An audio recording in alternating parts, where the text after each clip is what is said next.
Udah subscribe belum? Kalau belum ya subscribe lah. Dan jangan lupa nyalakan loncengnya. Kalau enggak, retak tinggalkan kubuan. Assalamualaikum warahmatullahi wabarakatuh. Hamdan wa syukran lillah, salatan wa salaman ala rasulillah, amma ba'du. Pada pagi hari ini ulun kembali sedikit menanggapi tentang videonya si Wahabi Tambuk atau Wahabi Tolol ini yang bernama si Harry Pras.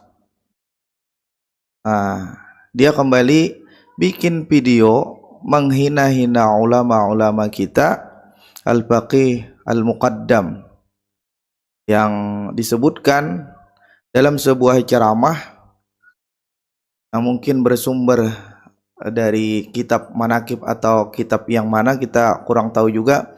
Tapi memang di dalam ceramah tersebut disebutkan bahwa Al-Faqih Al-Muqaddam itu pernah mi'raj sehari itu 70 kali.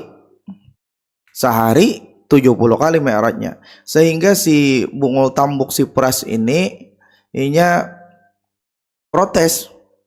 Pada mungkin seorang manusia itu mi'raj sehari 70 kali. Seperti itu. Coba kita dengarkan lagi lah, kita ulang-ulang ini. Sambil nanti ulun komentari apa maksudnya. 70 kali jelas keluar dari mulutnya kalau orang tersebut, orang yang diagung-agungkan ini pernah mi'raj 70 kali bertemu Allah. Gimana ini? Ya, kalian coba komentar di bawah, bagaimana ini? Bagaimana orang bisa mi'raj 70 kali sehari? Coba gunakan otakmu itu, Pras. Gunakan otakmu itu. Otakmu yang katamu menurutmu cerdas itu digunakan. Jangan disimpan di dengkul. Gunakan otakmu. Jangan gunakan nafsu, gunakan otakmu. Afala taqilun, ujar Allah Subhanahu wa taala. Gunakan otakmu, berpikirlah. Berpikirlah, mana mungkin orang sehari bisa mi'raj 70 kali. Nabi saja sekali seumur hidup. Nabi saja sekali seumur hidup. Pikir otakmu tuh, mana mungkin ada? Ya tidak mungkin, jelas itu sudah pasti tidak mungkin. Lalu kenapa seorang wali Allah Subhanahu wa taala mengatakan bahwa dia mi'raj sehari 70 kali? Yang sebenarnya tidak mungkin. Berarti apa? Maknanya bukan mi'raj seperti mi'rajnya Nabi. Maknanya bukan mi'raj seperti mi'rajnya Nabi. Pras, paham gak kamu nih? Maknanya bukan seperti mi'rajnya Nabi, itu bukan. Pakai burak itu bukan. Bukan semacam itu. Gunakan otak, Pras. Gunakan otak, berpikir saja. Gunakan otak. Jangan otakmu itu ditaruh di dengkul seperti mana wahabi-wahabi yang lainnya yang otaknya itu nggak kepake. Gunakan otak. Mana mungkin ada orang Isra Mi'raj sehari 70 kali, Nabi saja 1 kali aja. Tidak mungkin. Artinya kalau itu diucapkan oleh seorang yang alim besar, seorang yang diakui sebagai wali Allah, pertama maknanya beda. Satu, itu adalah maknanya beda daripada mi'rajnya seperti mi'raj Rasulullah. Lalu apa mi'rajnya? Menurut ulama, as-salatu mi'rajul mu'minin. Salat itu adalah mi'rajnya orang beriman.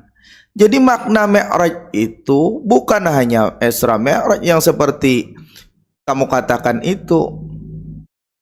Ulama menyebutkan salat itu adalah mi'rajnya orang beriman.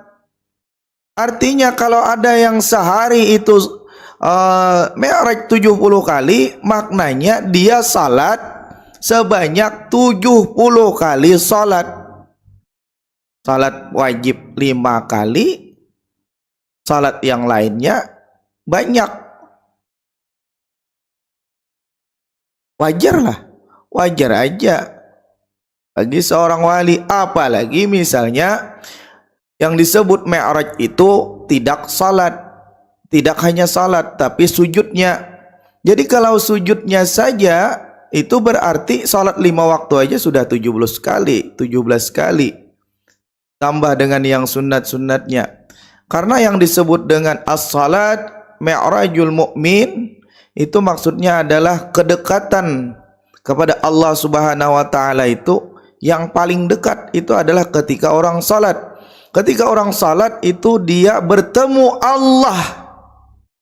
Ketika salat dia bertemu Allah. Akan tetapi berbeda-beda. Ada yang bertemu dengan muraqabahnya, ada yang bertemu dengan musyahadahnya. Musyahadah muraqabah kan ada hadisnya. Tahu nggak kamu musyahadah muraqabah? Tahu nggak? Jangan-jangan kamu tidak tahu ini. Ihsan, mal ihsan? Al ihsan an ta'budallaha ka'annaka tara, fa in lam takun tara fa innahu yarak. Itu namanya syahadah muraqabah. Orang bisa bertemu Allah dengan muraqabahnya, orang bisa bertemu Allah dengan musyahadahnya, yaitu ketika salat dan lebih dekat lagi ketika dia sujud. Makanya di dalam surah Al-Alaq, Iqra bismi rabbikal ladzi khalaq, itu di ayat terakhir disebutkan wasjud waqtarib, dan sujudlah, kamu akan dekat kepada Allah Subhanahu wa taala. Dalam hadis yang lain disebutkan as-salatu qurban, salat itu adalah pendekatan diri kepada Allah Subhanahu wa taala. Artinya pertemuan dengan Allah Subhanahu wa taala. Sehingga salat itu bisa disebut sebagai mi'rajnya orang beriman.